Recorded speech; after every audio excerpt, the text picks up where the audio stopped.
donk, donk, donk.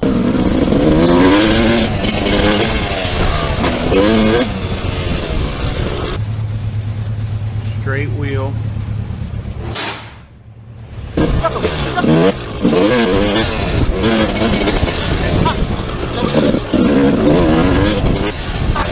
Bang, bang, bang, donk, donk, donk, bang, bang, bang. Okay guys, this is what it looks like when you grab a whole bunch of stuff and you just throw it in a garage haphazardly to get moved.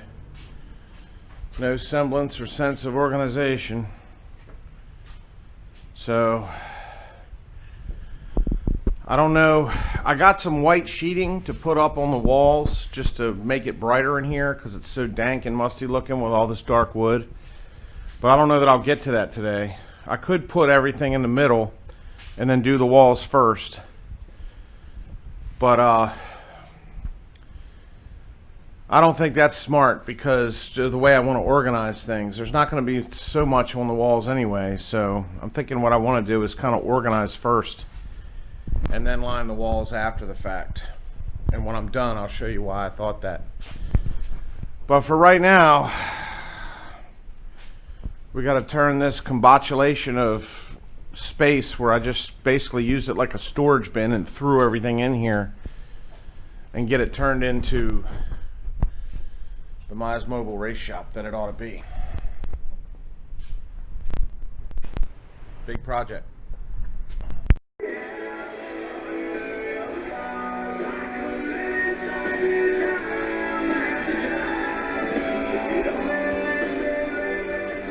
We're going to get this whole wall totally devoid of nails. See all those nails sticking out in the light there? We're going to run this wall with a hammer and get it totally straightened out and get some white sheeting up there. You'll see how nice it looks. This is Ellery, the garage ninja. The ninja of all things coronavirus and garage. Put that switch down, Ellery. Grab those two.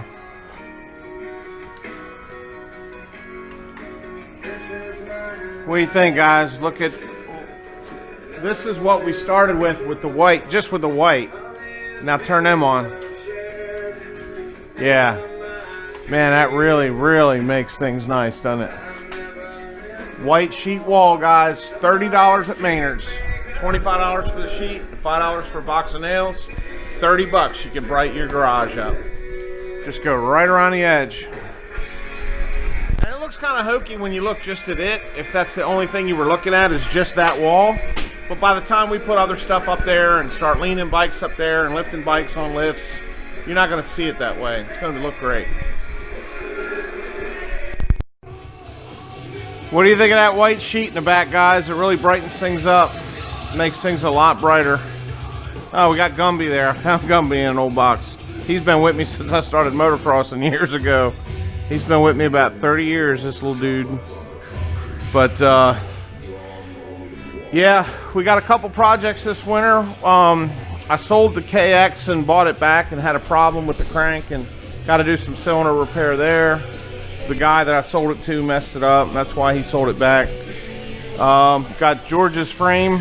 I got to straighten. That bike over there's got a bent swing arm. I'm either going to straighten it or replace it, or maybe I'll just weld up a new one. I might make him a custom swing arm. I don't know. Don't tell him yet. Don't tell him in case I don't do it. And then this thing here needs a full rebuild. I bought this from Kyle Carrington. It's his old wreck street bike. And I threw bodywork on it and made it safe to race. You know, I went over it enough to make sure it was safe. But I didn't go through the engine or really build that bike the way I like to build race bikes. So I just threw enough parts on it to make it safe. And I rode it in the V8 series and in the Vintage Classic series in CCS and Wera. But that'll get a full, complete, down to the crank rebuild this winter. That's going to get everything but the engine done. I did that engine last winter, so this year this is going to get a chassis job. And I'm going to maintain some bicycles and do a little triathlon training in the spring and get a cylinder back on that Kawasaki. So here at Cycle for Life, there's plenty to do. What do you think of the garage, guys? Looks good, huh? Only at Target.